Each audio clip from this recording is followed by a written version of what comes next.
of you. Welcome to Success Zone, changing the way of learning, the platform you will get your success to the winner. I hope आप लोग बहुत अच्छे होंगे, घर पे अच्छे से पढ़ाई लिखाई कर रहे होंगे, घर पे ही होंगे, सुरक्षित रहिए, सेफ रहिए और अच्छे से पढ़ाई करते रहिए। तो जल्दी से कमेंट करके बताइए कि आप लोग कैसे हैं माय डियर स्टूडेंट्स। तो जैसा कि हम सॉइल मैकेनिक्स में लेक्चर 7 तक पढ़ चुके हैं, ओके। आपका जो आज क्लास है वो सॉइल मैकेनिक्स का लेक्चर 8 है। तो उससे पहले एक बार सभी को धन्यवाद और तहे दिल से सबको जय हिंद, जय भारत, वंदे मातरम। आप लोग का सक्सेस जोन में स्वागत है और आप लोग का बहुत ही अच्छा सपोर्ट रहा है, बहुत ही अच्छा कंट्रीब्यूशन रहा चैनल को आगे बढ़ाने में और आप लोग बहुत अच्छे से पढ़ाई कर रहे हैं। इसके लिए बहुत बहुत धन्यवाद। लोगों ने बहुत अच्छा सहयोग किया और इसी तरह आप चैनल को सब्सक्राइब कीजिए, दोस्तों से करवाइए, शेयर कीजिए और आप सक्सेस जोन के साथ बने रहिए। सफलता आपके निश्चित है, ओके। तो we can go to our topic soil mechanics lecture 8। तो स्टूडेंट्स, प्रीवियस क्लास में हमने पढ़ा था determination of water content by different method. तो हमने डिफरेंट मेथड में नंबर फर्स्ट पढ़ा था ओवन ड्राइंग मेथड, जो कि कंप्लीट हो गया था। सेकेंड पढ़ा था हमने कैल्शियम कार्बाइड मेथड, ये भी हमने कंप्लीट करा दिया था। और एक मेथड का हमने डिस्कशन किया था बहुत ही अच्छे से, determination of water content bye pycnometer method, जिसको हमने समझा दिया है बहुत कल अच्छे से। प्रीवियस क्लास में भी आपका वीडियो है, आप लोग जाकर के देख सकते हैं। तो आज मैं करूंगा क्या, इसके बारे में जो है लिखा दूंगा और फिर समझा दूंगा। और उसके बाद आपका एक एल्कोहल मेथड है और एक और मेथड है जिससे आपका सॉइल मैकेनिक्स में वाटर कंटेंट निकालना है। तो आज ये आपका मेथड, जो 3 मेथड रेस्ट है, वो कंप्लीट हो जाएंगे। तो चलिए देखते हैं हम लोग पिक्नोमीटर मेथड में क्या होता है। सबसे पहला पॉइंट है पिक्नोमीटर मेथड। ये जानिए कि डिटर्मिनेशन है वाटर कंटेंट के लिए पूछा जाता है। फिर आप आइए यहाँ पे डायरेक्ट पॉइंट, मैं फिर ये सब बताऊंगा कहाँ पे कौन सा पॉइंट बताना है, आपको दिक्कत नहीं हो, मुझे पता है। लिखेंगे इसमें फर्स्ट पॉइंट है कि it is second quickest method for determination of water content but not accurate method. मतलब आपका क्या बोलता है कि pycnometer is second quickest method for determination of water content but not accurate method, and we describe oven drying method is best and accurate method for determination of water content, and oven drying method is very accurate method। तो आपका जो first में quickest method है वो है calcium carbide method, जो कि आपका रिजल्ट अचीव करता है 5 to 7 मिनट्स में, हमने बताया पिछले क्लास में। और सेकेंड मैं बोल रहा हूं कि pycnometer is second quickest method, क्योंकि ये आपका अचीव 45 मिनट्स के अप्रोक्स में हो जाता है। और ओवन ड्राइंग मेथड जो होता है वो आपका 24 घंटा में अचीव होता है। तो फर्स्ट पॉइंट आपने समझ लिया। नेक्स्ट आपका पॉइंट है कि this method is used only when a specific gravity of soil is known. हम लोग इस मेथड का उसी सॉइल के लिए हम यूज करेंगे, उसी सॉइल का वाटर कंटेंट निकालेंगे जिसका हमें स्पेसिफिक ग्रेविटी पता होगा। क्योंकि जब तक आपको स्पेसिफिक ग्रेविटी पता नहीं होगा आप वाटर कंटेंट नहीं निकाल सकते हो। क्योंकि यहाँ जो फॉर्मूला आपका होता है determination of determination of water content bye pycnometer, तो यहाँ फॉर्मूला होता है W2 minus W1 by W3 minus W4 into G minus 1 by G minus 1 into 100। तो यहाँ जो G है स्पेसिफिक ग्रेविटी है, ये वैल्यू अगर आपको पता नहीं होगी तो आप नहीं निकाल सकते हो। तो इसीलिए आपका G का वैल्यू पता होना चाहिए, वही सॉइल का आप वाटर कंटेंट निकालेंगे। एक आपका अगला पॉइंट है नेक्स्ट पॉइंट है कि this method is suitable for coarse grain soil. ये मेथड जो है आपका सुटेबल है कोर्स ग्रेन सॉइल के लिए, आपका फाइन ग्रेन सॉइल के लिए नहीं सुटेबल है। इसलिए सुटेबल नहीं है कि वहां जो आपका लिक्विड यूज होता है वो केरोसिन होता है, और उस कंडीशन में मेरा वाटर कंटेंट पिक्नोमीटर से निकालना बेस्ट नहीं होगा। और आप जो कोर्स ग्रेन सॉइल निकालते हैं जो कि मॉइस्ट सॉइल है, वहां पे जो आपका लिक्विड यूज होता है वो होता है डिस्टिल्ड वाटर, जिसका टेम्परेचर 27 डिग्री सेल्सियस पे वो वर्क करता है, और वाटर 4 डिग्री सेल्सियस पे वर्क आपका करता है। तो आपको जो टेस्ट करना है वो डिस्टिल्ड वाटर से करना है, न कि आपको नॉर्मल वाटर से करना है। तो ये पॉइंट आप याद रखेंगे कि यहाँ पे कोर्स ग्रेन सॉइल के लिए सुटेबल है। अब आप आ जाइए अपने पॉइंट पे। इसमें हमने बोला कि प्रोसीजर जो होते हैं उसमें मुझे 4 वैल्यू चाहिए, W1, W2, W3, W4। तो हमने कल बताया था आपको कि आपको जो इक्विपमेंट चाहिए वो वेट बैलेंस चाहिए, स्टीरर चाहिए, स्टॉप वॉच चाहिए, vacuum pump, pycnometer jar, injection, distilled water, moist soil और एक्सेट्रा। इतना चीज आपको चाहिए इक्विपमेंट में। और मटेरियल रिक्वायर्ड में आपका हो गया मॉइस्ट सॉइल। देन हम लोग जानेंगे कि जो मेरा इक्विपमेंट होता है उसका डायमेंशन क्या होता है, और मेरा जो मटेरियल होता है उसका वेट कितना लेना है। तो हम लोग का जो डायमेंशन होता है पिक्नोमीटर का वो 900 ml का होता है, जो कि हमने यहाँ लिखा है। Capacity of pycnometer is 900 ml, ये पूछता है।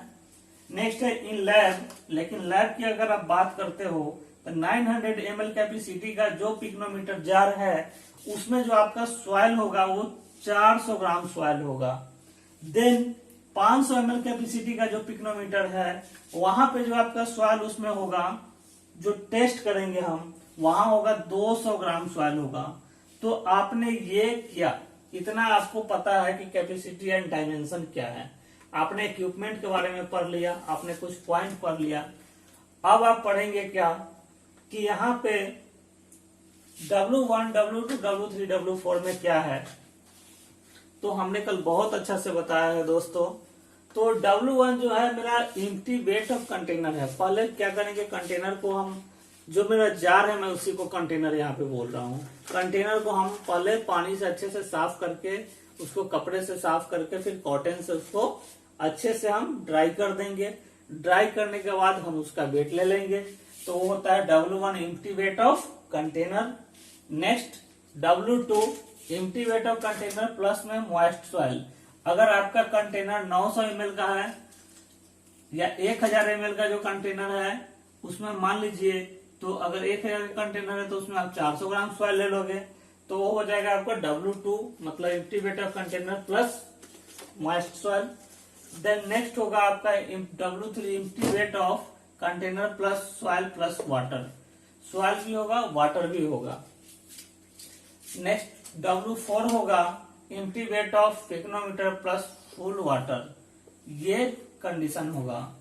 तो ये 4 आपको W1, W2, W3, W4 का वैल्यू मिलता है। देन आपका फाइनली इसमें फिर पूछता क्या है कि कैसे मेरा प्रोसीजर है। तो प्रोसीजर मैं बता देता हूं, आपको बता चुका हूं, ऐसे फिर से बता देता हूं कि प्रोसीजर जो होता है स्टूडेंट ध्यान से सुन लेंगे फिर से, और आप लोग उसको नोट करते चलेंगे साइड बाय साइड में जब मैं बोलूंगा। तो इसका प्रोसीजर होता है कि आपका पहले एम्प्टी वेट ऑफ कंटेनर लेते हैं जो कि W1 होता है। नेक्स्ट में हमने क्या कर दिया, empty weight of container plus में हम मॉइस्ट सॉइल ले लेंगे, तो उसका जो वेट होगा वो W3 कर देंगे। नेक्स्ट हम क्या करेंगे, empty weight of container plus soil plus water, और जो मेरा डायमेंशन होगा पिक्नोमीटर जार का, उसका जो हाइट होगा उसके हाइट के 60 to 70 सेंटीमीटर तक हम पानी को मिलाएंगे, और पानी को मिलाने के बाद हम स्टीरर से उसको पूरा का पूरा मूवमेंट करवाएंगे, उसको मिलाएंगे। मिलाते हम इसलिए है कि उसमें जो आपका एयर बबल है वो बबल आपका खत्म हो जाए। 5 मिनट मिला दिए आप, उसके बाद आप क्या किए, उसको ले गए वैक्यूम पंप पे। वैक्यूम पंप पे आपने सेट किया।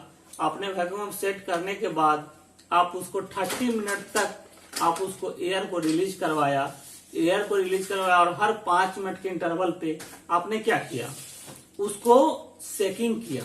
सेकिंग करने के बाद जब 30 मिनट जब आपने करा, वो कंप्लीट हो गया, तो आप W4 की कंडीशन में आ गए, जो कि एम्प्टी वेट ऑफ पिकोनोमीटर प्लस आपने फुल वाटर ले लिया इंजेक्ट करके और 180 पे आपने चेक कर लिया। तो जब आपको यही जो हमने बोला, यही इसका प्रोसीजर है। आप कोई भी बुक में देख लेना, आपको ये मिल जाएगा। तो हर चीज थ्योरी नोट करवाने की जरूरत नहीं है, कॉन्सेप्ट को समझो। तो आपको W1, W2, W3, W4 मिला। जब ये चारों वैल्यू मिल गया, तब आपको फाइनली बोलेगा कि वाटर कंटेंट आप फाइंड करो। तो वाटर कंटेंट जब आपको फाइंड करना है तो आपको फार्मूला होता है W2 minus W1 by W3 minus W4 into G minus 1 by G minus 1 into 100। ये फार्मूला जो होता है आपका वाटर कंटेंट डिटर्मिनेशन करने का होता है बाई पिकोनोमीटर मेथड्स। तो ये आपका रहा पिकोनोमीटर। तो इतना जान जाओ स्टूडेंट्स कि आपका जो क्वेश्चन इसमें आता है वो बहुत यहां से बनता है। पहला क्वेश्चन कैपेसिटी ऑफ पिकोनोमीटर कितना होता है, 900 ml। दूसरा क्वेश्चन आपका हो गया कि इसमें किस सॉइल के लिए आपको ये वाटर कंटेंट पता है, तो जिसका स्पेसिफिक ग्रेविटी पता है। फिर किसके लिए है, तो CGS के लिए, कोर्स ग्रेन सॉइल के लिए है। चौथा क्वेश्चन बन जाएगा कि W1 क्या होता है, W2 क्या होता है, या फार्मूला क्या होता है इसका। तो इस तरीके से आपका क्वेश्चन इसमें बनता है। ओके,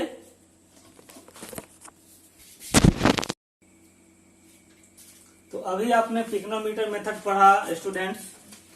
देन आपका एल्कोहल मेथड है। इससे पहले अपोफिन drying method, pycnometer method, calcium carbide method आप कर चुके हैं।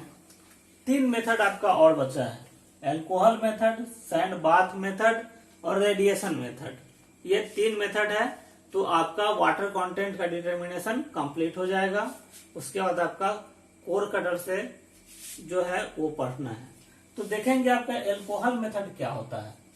तो इसमें देखेंगे कि it is also quick method. ये भी आपका एक क्विक मेथड ही होता है, जो कि फील्ड में एडॉप्टेड किया जाता है, ना कि लैब में किया जाता है। आप जानते हैं कि जो आपका टेस्टिंग होता है वो 2 जगह होता है, 2 तरीके का होता है। एक जो होता है आपका फील्ड टेस्टिंग, एक आपका होता है लैब टेस्टिंग।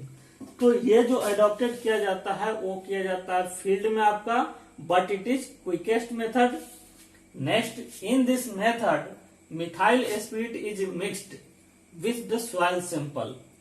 हम बोल रहे हैं कि इस मेथड में आप मिथाइल स्पिरिट को मिक्स करते हैं सॉइल सैंपल के साथ, तब रिजल्ट आपका क्या आता है, is order to increase the rate of evaporation.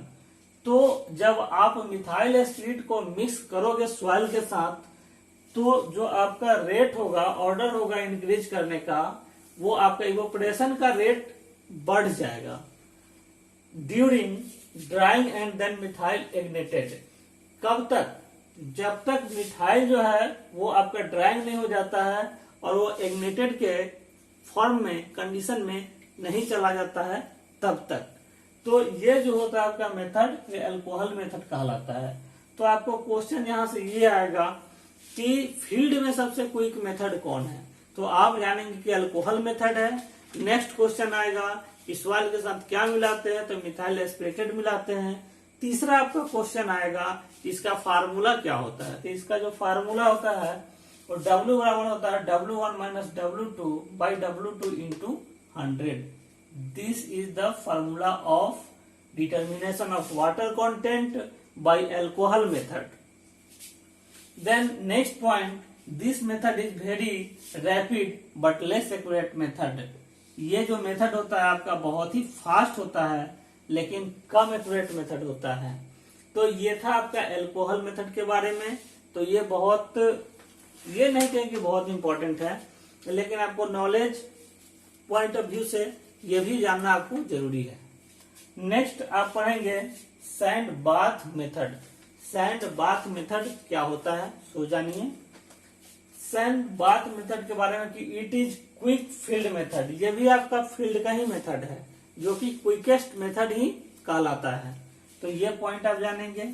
उसके बाद आपका कि used when elastic oven is not available, ये आपका तब यूज होता है जब आपका इलास्टिक ओवन अगर आपको अवेलेबल नहीं है, तब आप सैंड बाथ मेथड का आप क्या करोगे, यूज करोगे। तो इसमें एक पॉइंट था।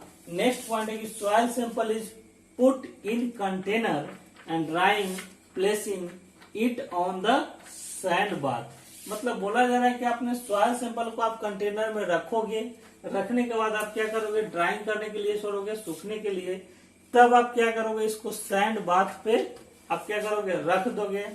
तो होगा इसमें क्या कि then it is heated over kerosene stone.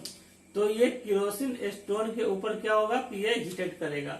मतलब कहने का मतलब ये है आपका कि आपका जब अवेलेबल नहीं है इलास्टिक ओवन, तब आपने सॉइल सैंपल को इसमें रखा, ड्राइंग करने के लिए रख दिया, उसके बाद सैंड बाथ के पास ले गया और आपका एक केरोसिन स्टोन जो है इसके ऊपर रखाएगा, जिसकी वजह से वो हीटेड होगा।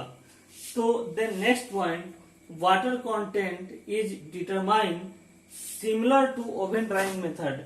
मतलब हम क्या कर रहे हैं कि वाटर कंटेंट का जो इसमें डिटर्मिनेशन होगा वो कैसा होगा, जैसे कि वाटर कंटेंट का ओवन ड्राइंग में होता है वैसे ही यहाँ होगा। और इसका एक फॉर्मूला क्या होगा, तो वैसे ही यहाँ होने का मतलब ये है आपका कि देखिए, आपका जब ओवन ड्राइंग मेथड होता था तो वहां पे आपका ओवन होता था, ओके।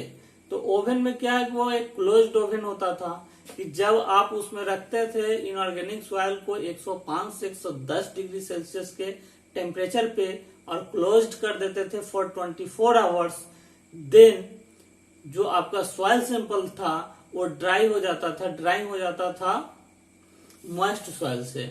और आप क्या करते कि अगर आपको वहां पे ओवन नहीं होता तो आप एक हीटर पे रखते। तो हीटर पे रखने के बाद आप क्या करते, उसको 24 घंटा रखते। तो क्या उसको एक स्पेसिफिक टेम्परेचर मिल पाता, नहीं मिल पाता। और जब स्पेसिफिक टेम्परेचर आपका नहीं मिल पाता तो वो आपका क्या एक्यूरेट वैल्यू देगा, नहीं देगा। तभी तो वाटर कंटेंट को ओवन ड्राइंग मेथड से निकालते हैं। तो मैं बोलता हूं कि it is very accurate method.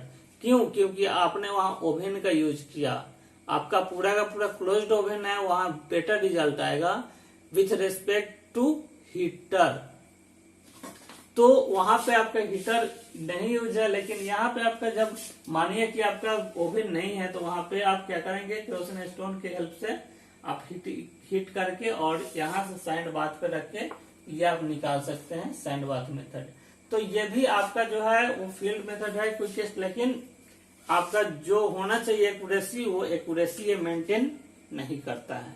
तो ये भी पॉइंट इसमें इंपॉर्टेंट पॉइंट था। नेक्स्ट लिखेंगे इसका फॉर्मूला, देखेंगे कि वाटर कंटेंट कैसे फॉर्मूला कैसे निकालते हैं। तो W2 minus W3 by W3 minus W1 into 100। इसका फॉर्मूला हो गया कि W2 minus W3 by W3 minus W1 into 100। और वहां जो फॉर्मूला ओवन ड्राइंग होता था कुछ इसी से रिलेटेड था, तो वहां भी आप लोग रिवीजन उसको कर लेंगे। तो ये आपका 4 मेथड आपका कंप्लीट हो गया। नेक्स्ट जो मेथड है आपका वो है रेडिएशन मेथड।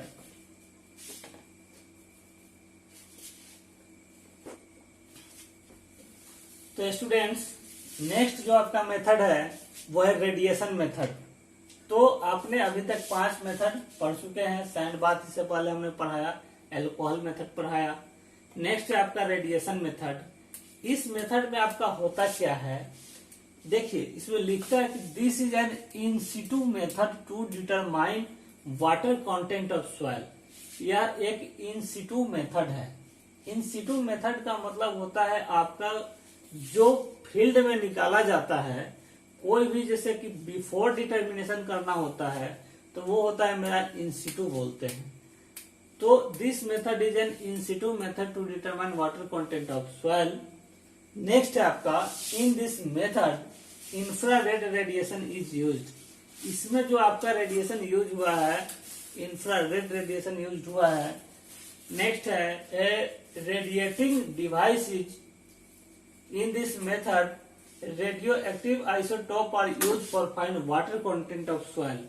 मतलब बोला है कि इस मेथड में आपका रेडियो एक्टिव आइसोटोप्स जो यूज होते हैं वो यूज होगा किसके लिए, वाटर कंटेंट ऑफ सॉइल को डिटरमाइन करने के लिए, फाइंड करने के लिए सॉइल का। देन नेक्स्ट पॉइंट है ए रेडिएटिंग डिवाइस कनेक्टिंग रेशियो अचीव isotopes cobalt 60 is placed in a capsule.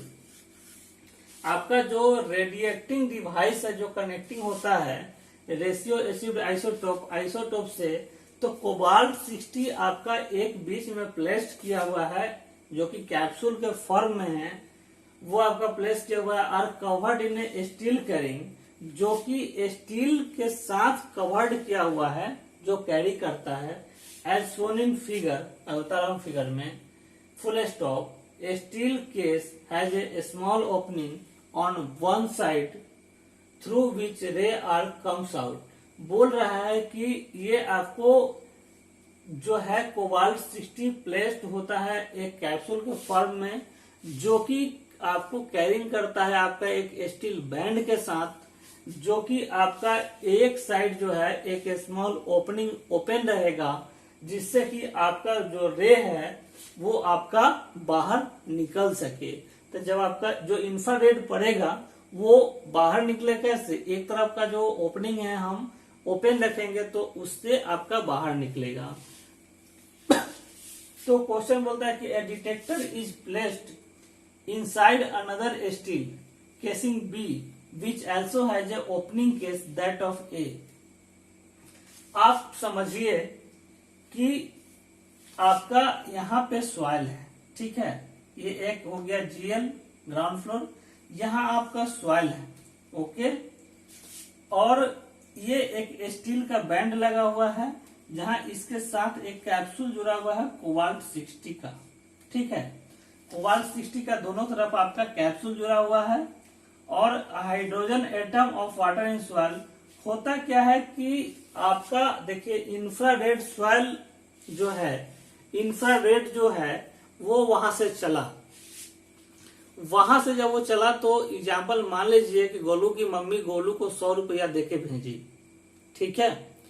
वो बोली कि जाओ बेटा मार्केट, मार्केट से तुम सामान ले आओ, एग्जाम्पल के तौर पे समझिए आप। वो गया, अब बीच में गोलू को क्या हुआ, गोलू थोड़ा बच्चा है, उसको बीच में एक डाकू मिलता है जो कि बोलता है क्या कि तुम इसमें से हमको 40 रुपया दो, नहीं तो हम तुमको मार देंगे। तो गोलू तो कमजोर है, गोलू क्या किया कि 40 रुपया उसको दे दिया, 60 रुपया बेचारे गोलू के पास बचा, वो अपने जगह पे दुकान में पहुंचा। तो वही केस है कि आपका जब इंफ्रारेड कोई भी जितना वैल्यू लेके चला वो उतना आपका यहाँ तक पहुंचा नहीं, बीच में आपका जो कोबाल्ट 60 डाकू है वो बैठा हुआ है। तो उसने क्या किया कि उसको बोला, कोबाल्ट 60 क्या किया कि उसके रे को आपको कुछ प्लेस्ड कर दिया। प्लेस्ड करने के बाद आपका क्या हुआ कि आपका कुछ रे ही इसके पास आया, तो कुछ आने के बाद आपका होता क्या है कि उसमें भी एक जो आपका ओपनिंग है, एक जो आपका होल है वो ओपन कर दिया गया कि इससे जो रे है वो कम्स आउट हो जाए। तो वही आपका बोलता है कि determination of water content bye radiation method. वही रेडिएशन मेथड की एक तरफ से रे आएगा, कोबाल्ट 60 बीच में प्लेस्ड है, वो उसको क्या करेगा, कुछ डाइवर्ट करेगा, और जो कुछ बचेगा उसको एक ओपनिंग को, एक होल को ओपन रहेगा, उससे आपका रे कम्स आउट हो जाएगा, बाहर हो जाएगा। तो वहां जो होगा डिटर्मिनेशन होगा वाटर कंटेंट का बाय रेडिएशन मेथड से। तो आई होप आप लोग को ये समझ में आया होगा। और ये थोड़ा लेंथी थ्योरी है, इसका एल्कोहल मेथड का है, थ्योरी है, इसलिए इसमें कुछ वैसा कॉन्सेप्ट दिखा नहीं कि आपका कुछ न्यूमेरिकल्स ऐड हो या कुछ फार्मूला हो। तो जहां तक कोशिश मैंने किया आपको विथ एग्जाम्पल और अच्छे से समझाने का कोशिश किया, आप लोग को समझ में आया होगा, मैं ये कोशिश करता हूं। तो फ्रेंड्स, आपका जो आज का लेक्चर था वो 6 जो पैरामीटर पढ़ना था वाटर कंटेंट का डिटरमाइन करने का डिफरेंट मेथड से, वो यहाँ पे मैं आपको कंप्लीट कर दिया। यहाँ के बाद आपका जो नेक्स्ट क्लास होगा वो होगा आपको कोर कटर का, और उसके बाद पार्टिकल साइज डिस्ट्रीब्यूशन का क्लास मैं कुछ लूंगा। Then we are going to liquid limit, जो हम अटरबर्ग से लिक्विड लिमिट, कंसिस्टेंसी लिमिट पढ़ते हैं, वो मैं आपको वहां से शुरू करूंगा। तो आप मानिए कि इंडेक्स प्रॉपर्टीज ऑफ सॉइल का आपका 40% पार्ट यहाँ पे आपका कवर हो गया। कल का जो मैं क्लास करवाऊंगा, फिर मैं कल कुछ न्यूमेरिकल का करवाऊंगा पहले, क्योंकि न्यूमेरिकल बनवाना बहुत जरूरत है, क्योंकि ये गेट और ईएस और अभी आपका एग्जाम जो यूपीपीएससी आ रहा है या राजस्थान जेईई आ रहा है, उसके लिए भी बहुत इंपॉर्टेंट है। तो वहां भी आपका क्वेश्चन यहाँ से आएगा, और सॉइल के इंडेक्स प्रॉपर्टीज तो खासकर ज्यादा आएगा। तो अभी तक हमने क्या क्या कवर किया?